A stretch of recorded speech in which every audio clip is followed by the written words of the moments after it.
If you watch this circle unspool its edge along a straight line, the resulting length will always be exactly 3.14 times the distance across its center. We learned this early on. It is the steady, reliable constant pinned to chalkboard geometry lessons around the world. But that exact same ratio dictates the math behind the transmission of radio waves broadcasting from massive lattice towers. It emerges in the equations we use to map human population demographics, and it governs the erratic, unpredictable jitter of subatomic particles. A number defined entirely by the dimensions of a simple loop somehow escaped geometry to govern the behavior of everything from atoms to crowds. Pi is an irrational and transcendental number. That means its decimal sequence stretches on infinitely without ever settling into a repeating, predictable pattern. To trap the value of pi, ancient mathematicians like Archimedes relied on drawing regular polygons inside and outside a circle. By continuously multiplying their sides, he squeezed the bounds closer and closer to the true curve. By the 17th century, mathematicians like Isaac Newton realized shapes were too limiting.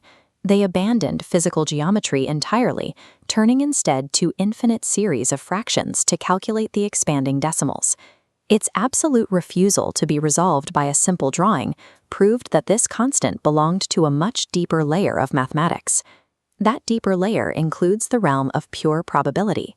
In the 18th century, a French naturalist named Buffon proposed a bizarre thought experiment. Watch this simulation of needles dropping onto a floor made of parallel wooden strips. If you track how many needles cross a line versus how many fall cleanly between them, the ratio of those random drops converges exactly on 3.14159. This connects directly to the central limit theorem. This theorem states that independent random variables will tend to form a normal distribution, or bell curve. When we map out that bell curve to model random events, the formula driving it relies on pi. For the math of probability to work, the total area under this curve must represent all possible outcomes. It has to equal exactly 1. The only way the equation resolves to 1 is by dividing the entire function by the square root of 2 times pi. In an environment of absolute, formless chance, devoid of any physical shapes, the mathematical laws governing chaos still require this constant to function. You find the exact same requirement in classical physics.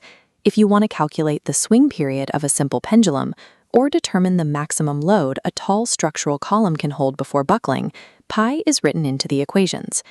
Zoom all the way down to the subatomic scale, and the rules remain intact. Heisenberg's uncertainty principle, which dictates that you cannot simultaneously know a particle's exact position and momentum, is mathematically bound by it too. Track a single point on a rotating circle as it moves forward through time, and that point traces a perfect sine wave. A circle operates as the spatial representation of a cycle. Cell phone signals, radio broadcasts, and the quantum states of particles are all events that cycle, wave, and repeat over time. Pi serves as the universal mathematical constant for anything in reality that vibrates or repeats. The geometric loop is simply one visual expression of that continuous rhythm.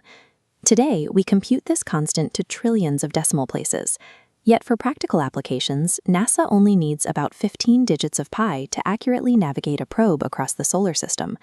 We push supercomputers to calculate it to 100 trillion digits to test the absolute boundaries of our hardware. Discovering new decimal places acts as a massive stress test for the processing power of modern chips.